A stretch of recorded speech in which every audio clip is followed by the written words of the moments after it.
There's so many dope women doing dope things, and we need to show up and make sure that they know we see them.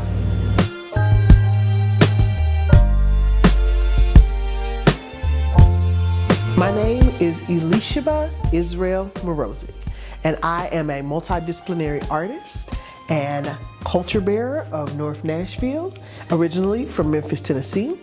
My artistic practice is widespreading and spanning over many different modalities and genres, from tattooing and body art to fabric to painting. Nothing's off the table with my artistic practice. I like to delve into themes of Blackness, Black identity, the loss thereof, the searching for and reclamation of, and also thinking about existing as I am, how I got to be here, how I can use this to have a better community to live in and for the people around me. So my work in her place is called Culture Commodity.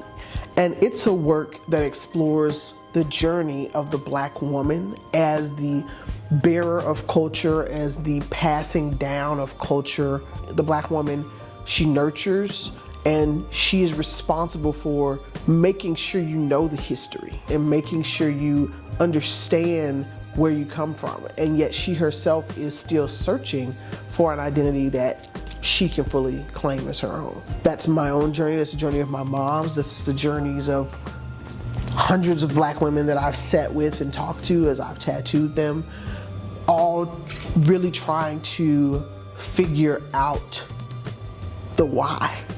Why is life this way for us in particular? But Culture Commodity explores that and the journey of finding out your history only to then find out that that's a lie.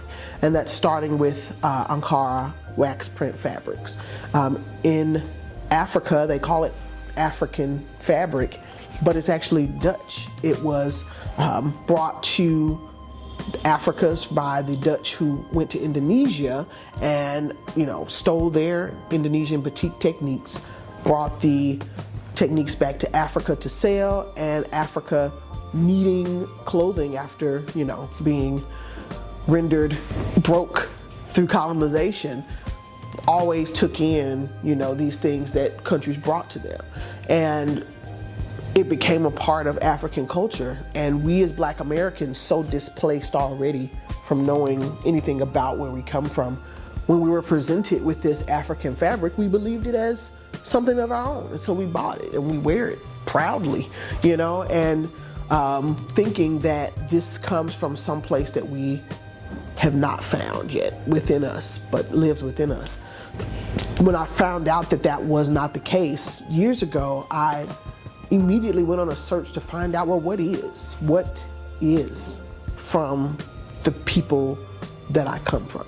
Where is that? Because I know that the story of the people who I come from does not start here where I'm from.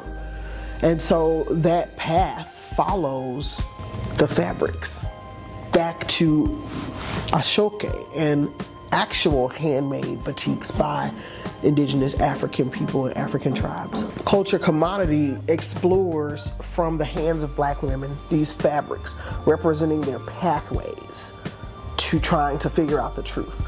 But all the zigzag pathways that dip and dive and rise and fall and twist and turn lead to a brick wall, or rather a brick water, the ocean, because that is where it is lost. I'll always shout out North Nashville because they just showed up and supported it. I didn't know how to tattoo when I first started tattooing, and nobody would give me an opportunity.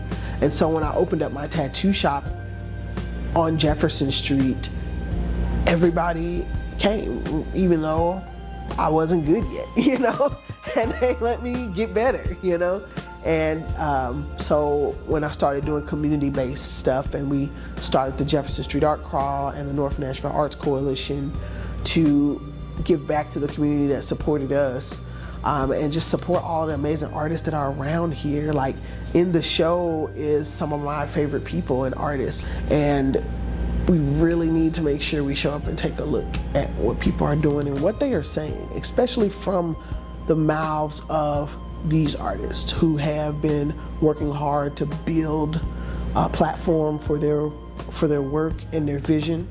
And we need to show up and make sure that they know we see them.